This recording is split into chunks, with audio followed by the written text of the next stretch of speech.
Əl-ayağın keyməsinin səbəbi nədir? Baş gicəllənmələr hansı xəstəliyin simptomu ola bilər? Yaddaş zəifliyi əsasən neçə yaşdan sonra başlayır?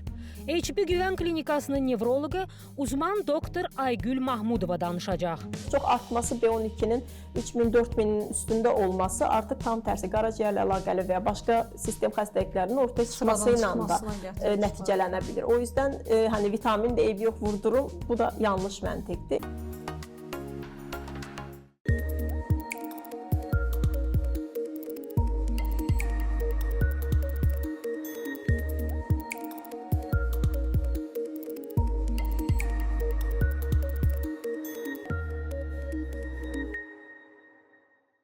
Hər vaxtınız xeyir olsun əziz tamaşaçılar. Mən doktor Dilbər Rahim. Səhhətimizin bugünkü buraxılışından hər birinizi salamlayıram. Verilişimizə Ege Hospitalın Reproduktiv Təbabət Mərkəzinin baş sponsorluğuna baxırsınız.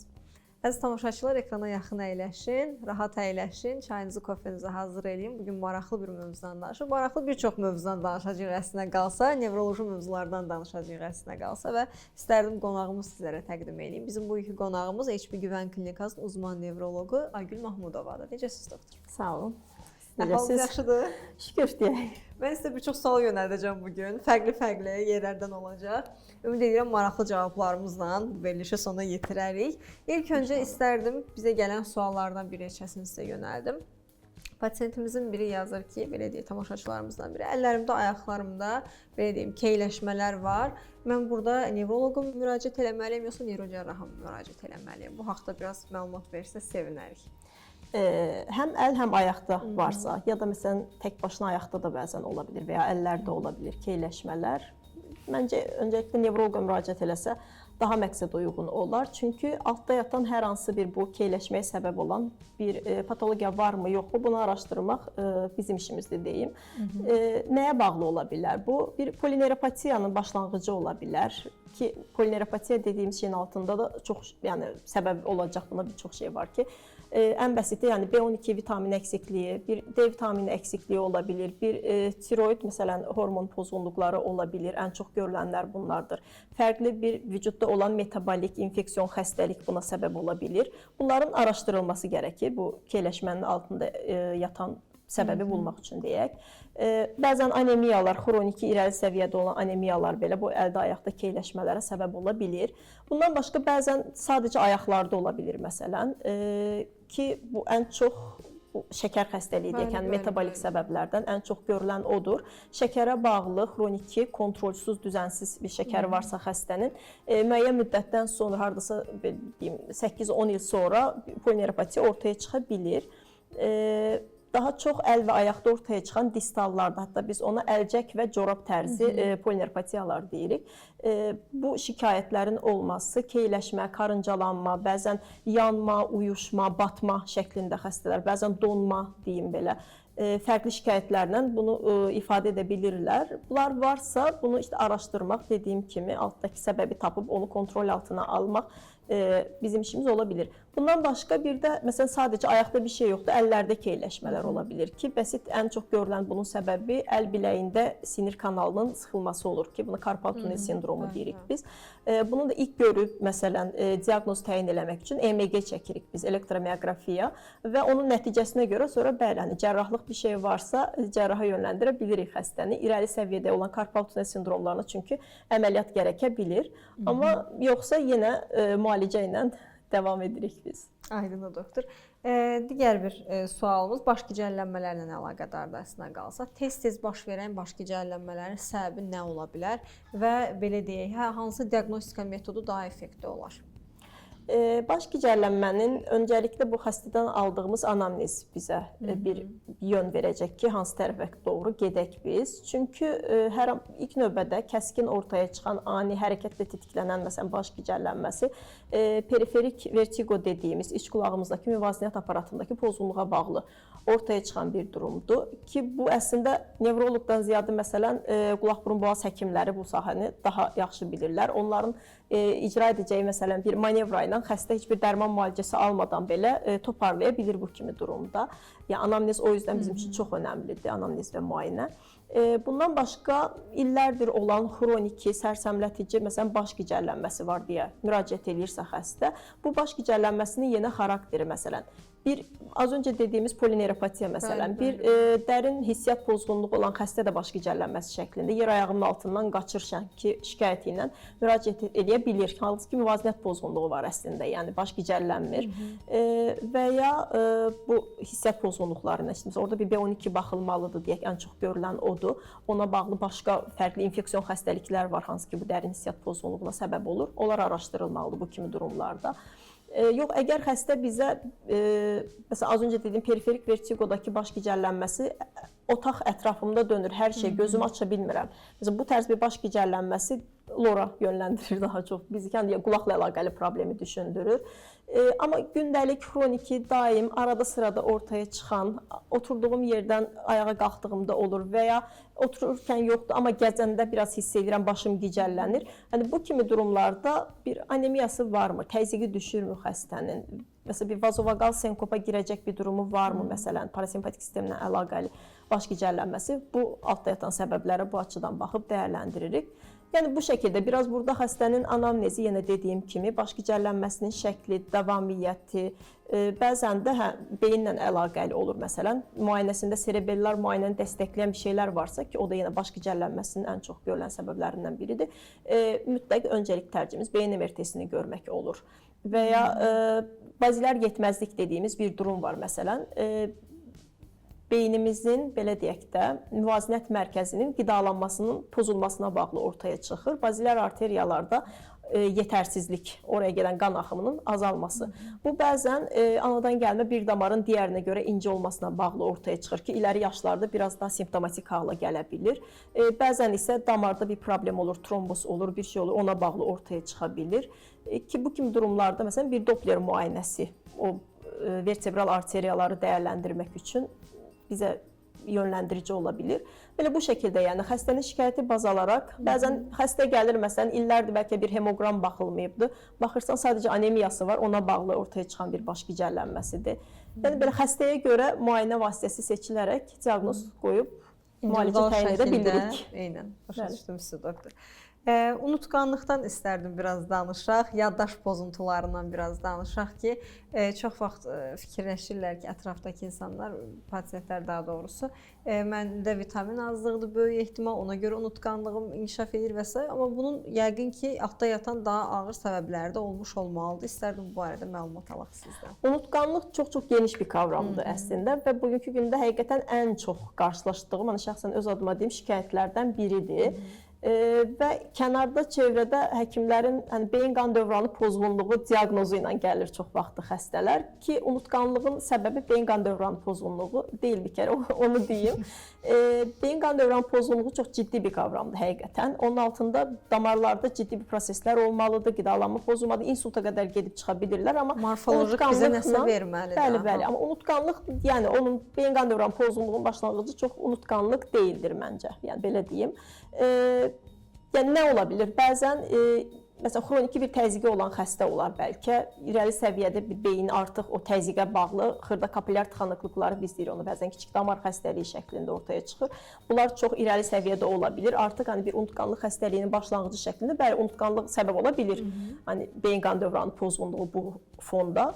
Amma yəni çoxunda gördüyümüz, yox ora gedirəm, bunu unuduram, bura gedirəm, bu əşyamı unuduram, hara qoyduğumu yaddan çıxardıram, evə qonaq gəldi, adını unutdum. Yəni bunların səbəbi beyin qan dövranı pozğunluğu deyil kesinliklə. Və unutqanlıq ortaya çıxandan varsa şikayət bizə müraciət etdisə, orada öncəliklə bəli, biz həqiqətən vitamin əksiklikləri varmı, yoxmu onlara baxırıq. Xüsusilə də B12 və D vitamini əksikliyi buna daha çox səbəb olur. D vitamini əksikliyində daha çox diqqət əksikliyi şəklində bir unutqanlıq ortaya çıxır və bərpa edəndə də simptomlar, yəni xəstə tamamilə iyiləşir, yəni onu deyim. Bundan başqa B12 də yenə eyni şəkildə unutqanlığın ən çox görülən səbəblərindən biridir B12 əksikliyi.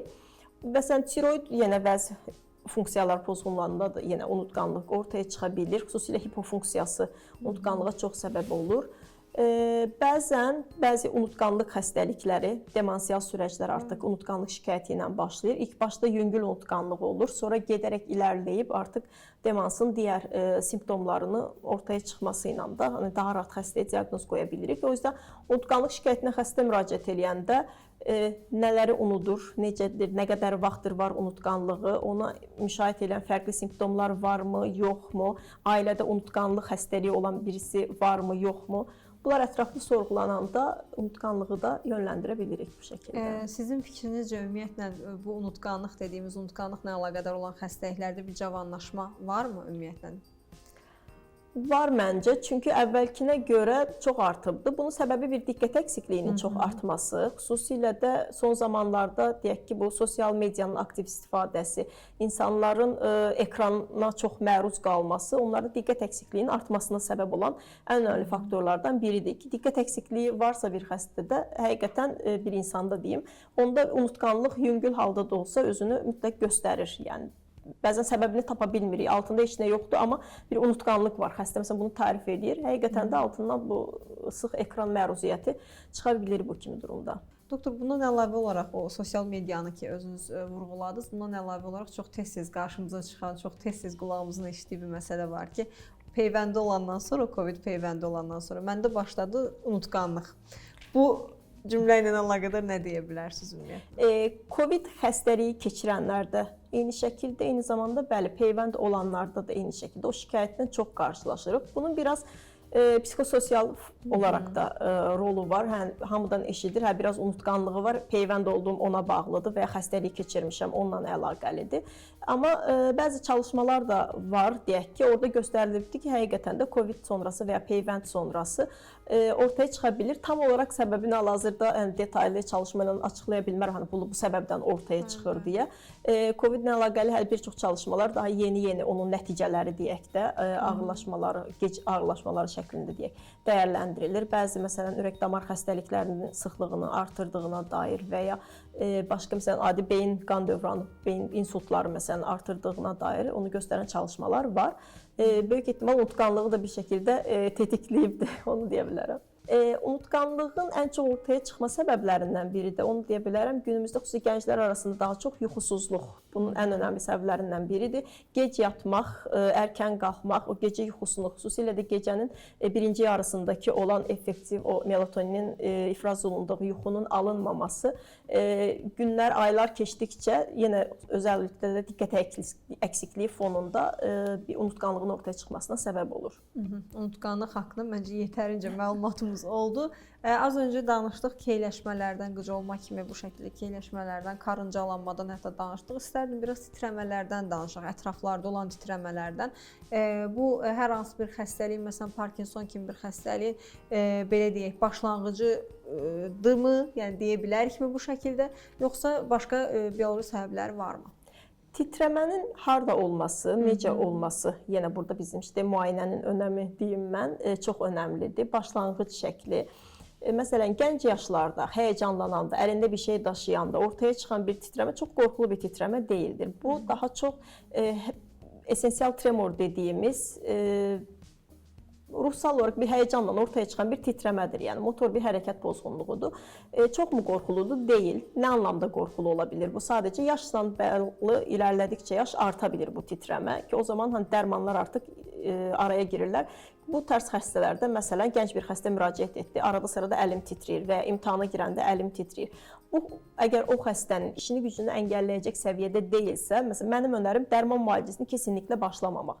Çünki irəliləyən səviyyədə bu titrəmənin artma ehtimalı var və artdığında ailəmizdə yəni bu xəstəlik üçün istifadə edəcəyimiz qısıtlı sayda 2-3 dərman preparatımız var və bunları da ən başdan biz verəndə xəstəyə sonra tolerans gəlişə bilir bəzən və cavab vermir müalicəyə və titrəmə artanda xəstəyə verəcəyimiz bir şey qalmır əlimizdə. O anlamda çox əgər xəstəni rahatsız etmirsə, gənc yaşda həyəcanla ortaya çıxan bir titrəmə varsa, bu çox qorxulu deyil və müalicəyə də mənə görə ehtiyacı yoxdur. Bəzən nə olur məsələn, sosial ortamlara girəndə çox həyəcanlanır, qorxur, titrəyir və ya məsələn bir cərrahdır əməliyyata girəndə titrəməsi ortaya çıxa bilər. O kimi zamanlarda simptomatik olaraq məsələn, məclisə getməkdən qabaq bu dərmandan bir tabletka qəbul elə. Müalicəni bu şəkildə düzənli qəbul deyil də, sadəcə həmin ortama girəndə hansı ki xəstə zaten hiss eləyir özündə titrəmə olacaq və cərrahi əməliyyata girməkdən qabaq məsələn dərmanı qəbul edib girə bilir.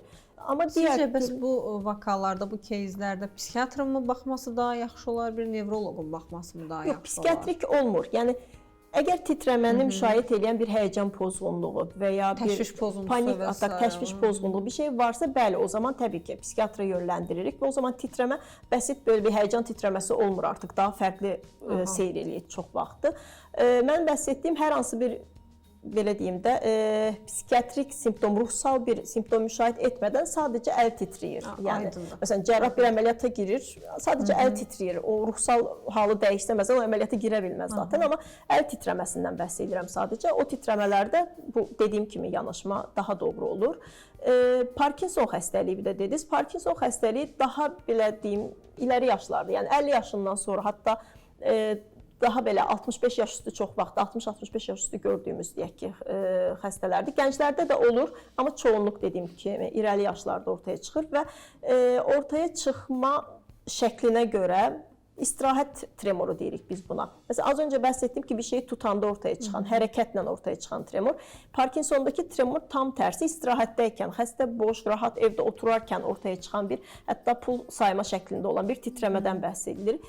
Bəzən tək ətrafda, bəzən iki ətrafda, yəni əldə və ayaqda ola bilir, bəzən simmetrik hər iki əldə başlaya bilir və bununla yanaşı titrəməyəni müşahidə edən fərqli Parkinson əlamətləri varmı, onu dəyərləndiririk. Bəzən heç bir şey olmur, sadəcə tək başlanğıc bu titrəmə də ola bilir. Bu artıq müalicə başlanmalıdır amma. Bunu yox, ertələyək də biraz artsın da ondan sonra o müalicəni başlayaq. Yox, çünki Parkinson xəstəliyi nə qədər erkən başladın, yenə o aşamada, o mərhələdə xəstəliyi deyək ki, olub diqqətə alınması gərəkən xüsusi simptomlardır onlar, belə başa düşdük. Bəli, bəli. Yəni xəstəliyi nə qədər erkən nəzarət alsaq dərman müalicəsi ilə o qədər xəstəliyin gedişatını ləngitmiş oluruq çünki. Digər türlü sadəcə əlin əsir get evə, işte biraz o da olsa gələrsən müalicə eləyərik, onu eləmirik. O yüzdən yenə müayinə önəmlidir. Həkim görəndə təyin edir ki, çünki bu Parkinson müayinəsidir, yoxsa digər dediyim, bəhs etdiyim o həyəcandan ortaya çıxan bir bəsit esensial tremordur məsələn. Doktor, bayaqdan danışırıq müxtəlif xəstəliklərdən, durumlardan. Hamısında da bir yerdə vitaminlərlə əlaqədar bir belə deyək, haşiyəyə çıxırıq. İstərdim bu nevroloji proseslərdə təsir edən vitamin azlıqları və yaxud da belə deyək, həmin o hansı vitaminlərin gün ərzində qəbul edilməsi lazımdır və s. bu haqqda bir nevroloq olaraq fikrinizi alaq.